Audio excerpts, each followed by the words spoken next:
Y vamos al siguiente tema del día. Escucha esto. Quizá no sabes qué es el síndrome del edificio enfermo. Aquí te damos un adelanto. Es el conjunto de enfermedades que sufren sus ocupantes y que están ocasionadas o estimuladas por la contaminación del aire en los espacios cerrados o el mal estado del edificio. Te presento datos y regresamos a platicar con nuestro invitado.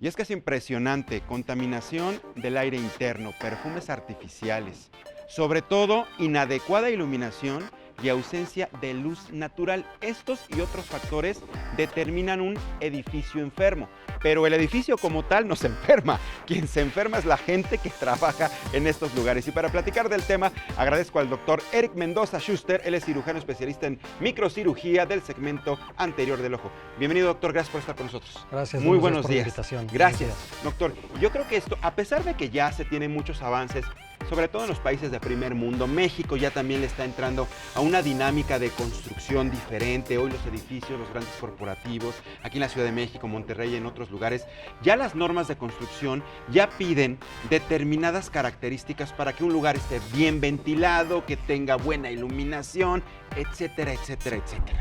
Pero aún así existen lugares que todavía no. Sí. Muchos son, increíble que hay que decirlo, por ejemplo, oficinas gubernamentales y otras, ¿no? Pero aún existen este tipo de cosas.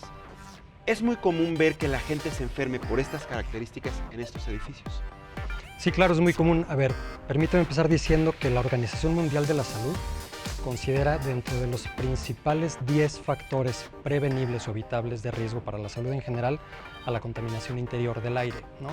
Y hablando de eso, pues es justamente que el síndrome del edificio enfermo lo podríamos catalogar ahí. Ahora, no es algo nuevo, ¿no? El síndrome del edificio enfermo, si revisamos la literatura, se habla o se conoce desde los 80s, ¿no? Justamente por lo que comentas, la calidad del aire, condiciones de la construcción, etcétera. Toma cada vez más fuerza el tema justamente por los conglomerados grandes de oficinas, departamentos, centros comerciales, y esto lo vemos en la consulta con mayor frecuencia en gente pues, que vivimos en este tipo de ambientes, ¿no? Aunque suena algo, pues digamos, simple, la verdad es que es difícil poder establecer el diagnóstico con un paciente porque muchas veces los síntomas son esos, son muy generales, ¿no? Hay manifestaciones respiratorias, manifestaciones en la piel, en los ojos, neurológicas, dolor de cabeza, fatiga, etc. Entonces, podemos a lo mejor enfocarnos al síntoma del paciente, pero estamos dejando de pensar un poco que puede tratarse del ambiente donde vive, donde trabaja. Uno lo puede atribuir a otras cosas. Puede estar uno de mal humor y con estas características y otros síntomas que tú nos indicas al interior de una oficina y no atribuirlo a la oficina misma, sino porque es algo que traes de fuera. Exacto. Y crees que la solución está afuera y vuelves a regresar al día siguiente y es lo mismo. Exacto. Y el problema está en donde trabajas o en donde habitas. O donde haces tus actividades, claro. Y muchas veces empezamos a sospechar del síndrome del edificio enfermo porque el paciente nos comenta que mucha gente en su oficina, en el lugar donde hace sus actividades, tiene síntomas semejantes, ¿no? Y es donde podemos entonces empezar que se trata de eso. ¿Y a qué se debe? Justamente a lo que decías al principio, las condiciones del aire, en los aires acondicionados. Es muy común ver en oficinas, y no solamente en edificios nuevos, en edificios remodelados, que también se hace con mucha frecuencia, aires acondicionados pues que no tienen el cuidado de limpiar los filtros de manera adecuada. No le dan el mantenimiento. O ya son equipos muy viejos, ¿no, doctor? Equipos viejos, no hay ventilación externa, las ventanas no se abren justamente para enfriar el ambiente con aire acondicionado, alfombras, tapetes. Sí, claro, por ejemplo, el exceso de polvo, ácaros, otros bichos que pueden estar flotando en el ambiente.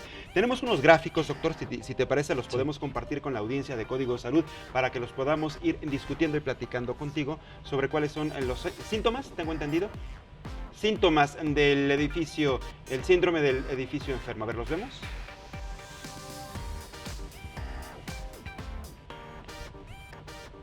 Causas del síndrome del edificio enfermo.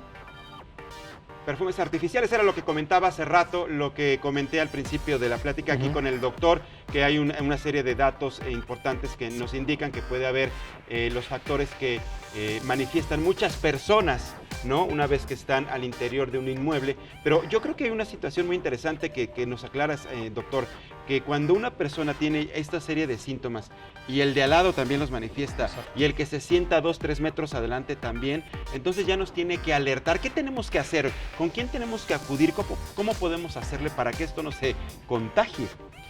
Bueno, de entrada no es algo contagioso, ¿no? Hablando, por ejemplo, de mi especialidad en la oftalmología, lo más frecuente es atender pacientes que llegan a la consulta con síntomas generales como irritación frecuente, constante de ojos, sensación de resequedad, sensación de ojos arenosos, fatiga ocular al estar usando la computadora. ¿Quién no usa computadora hoy en la actualidad? Todo el mundo. Son como los síntomas generales por los que la gente acude. Cuando uno tiene un poquito ya más de idea del tema, entonces es que empezamos a indagar un poco más, ¿no? Alguien más en su oficina con síntomas parecidos. Y muchas veces no tienen que ser, por ejemplo, síntomas oftalmológicos oculares. A lo mejor empezamos a indagar un poquito de síntomas de piel, de alergia, resequedad, vías respiratorias, con frecuencia infecciones de garganta, etc. Y ahí es donde podemos orientar un poco el diagnóstico. Insisto, no es algo contagioso, pero aquí lo que se puede, lo que se debe de hacer, que a veces es muy difícil, sugerir a las personas encargadas del mantenimiento del ambiente, pues que hagan énfasis en limpieza de filtros de aires acondicionados, limpieza de alfombras, tapetes, si es posible abrir ventanas y tener ventilación natural. Con relación, por ejemplo, al uso de equipos de cómputo, de monitores, de pantallas, lo recomendable es que la gente tome descansos, ¿no? entre trabajo y trabajo, no estar las 8 horas de corrido pegadas al monitor, a la computadora, porque esa sensación que todos tenemos de fatiga ocular es muchas veces por eso. Y hablaban unos segmentos antes del parpadeo natural.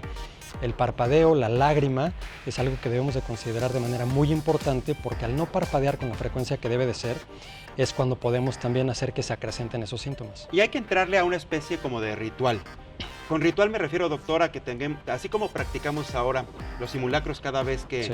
va a haber un temblor o un incendio, por ejemplo, para saber cómo evacuar un edificio, yo creo que también ahora las corporaciones, cualquier tipo de organización, institución, tendríamos que entrarle a cómo hacerle para evitar que nos enfermemos al interior de un edificio, porque pasamos mucho tiempo ahí, Sí, hay claro. gente que pasa sentada, no sé, 8, 9, 10 horas, como dices tú, frente a la computadora, hacer esta serie de ejercicios, levantarnos, hay quienes tienen la posibilidad, por ejemplo, de tener áreas como de descanso específicas. Que hay No lugares es que donde te se vayas hace. a dormir ahí 3 horas y se te Sí. olvida el trabajo, no.